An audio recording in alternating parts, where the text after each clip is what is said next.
其实这边 Sound Effector 这边哦，大概就第一个你要先切到 Parameter 啦，哦，不是 Coordinate，哦 Parameter，然后 Parameter 这个地方呢，你要勾 Scale 缩放，你要勾缩放哦，所以缩放这里呢，这个数值就可以这样调。然后呢，你发现那个位置跑掉啊，你就干脆来 Cube 这里哦，来 Cube 这个地方去改它的中心点。那它中心点要改的话，你可以看到这里。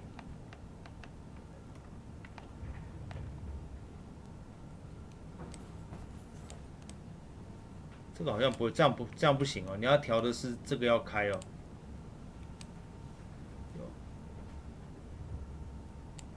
我不知道为什么这一次，其实我觉得它会有点乱跑，所以你可以看到它就变这样跑，有没有？底部是对齐的哦，所以你这边第一个是 Sound Effector 这边的这个 Scale， 你要先注意一下，就是它要勾 Scale， 然后把这个 Y 轴调一下。然后在另外一个 Effector 这边，我们来看一下哈，我现在那个取样范围哦，你先看一下音乐这边这一区会不会有东西出来。右边这一区其实还是有东西啦，只是它出来的次数不多，所以你要不要取样那个范围，就是这个范围的东西，你要不要取样，你要自己看一下哦。因为你看它这边没有什么东西，它就变平了，有注意到吗？所以你就可以这样子这样拉，哦，然后它这边就稍微正常一点。然后呢，这是取样范围啊，取样范围，然后再 distribution 哦，这边要选 literate，不对，不是 literate，这要怎么念啊 ？iterate， 这好像是 I 吧 ？iterate， 对啊。然后选 iterate 以后再往下看这里，这里它的 high frequency 跟 low frequency，这是它取样范围吧？这应该是它取样范围的。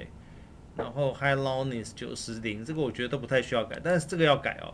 这里有一个叫做 step average 跟这个 peak 是最大峰值哦，你看它就平掉了，不行啊。average 它会平均呢、所以是变每个都一样，所以你要选 step。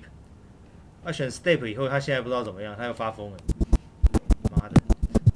然后这个还有一个叫 decay 哦，decay 是什么意思呢？就是它冲到上面下来的速度不会那么快，它可以变得就是减速啊，有一个 decay 在了。哦，我这个就看你要不要调了，对吧 ？OK， 然后这个再来就是它的 strength 嘛，强度啊。爽的话，你看这个500，我不知道是不是最大值，来个5000的，会不会真的就飞上去了？不会、啊，真的最大值是500哦。那如果 clamp， 这真的不能再升，哎，真的不行哎。哦，好吧，所以它现在就是可以做到像这样的效果啊，就是这样子。所以这个动画应该其实时间可以设很长啊，来个600看看，然后把范围检查到600，再播放看看。不会吧？这首歌就一直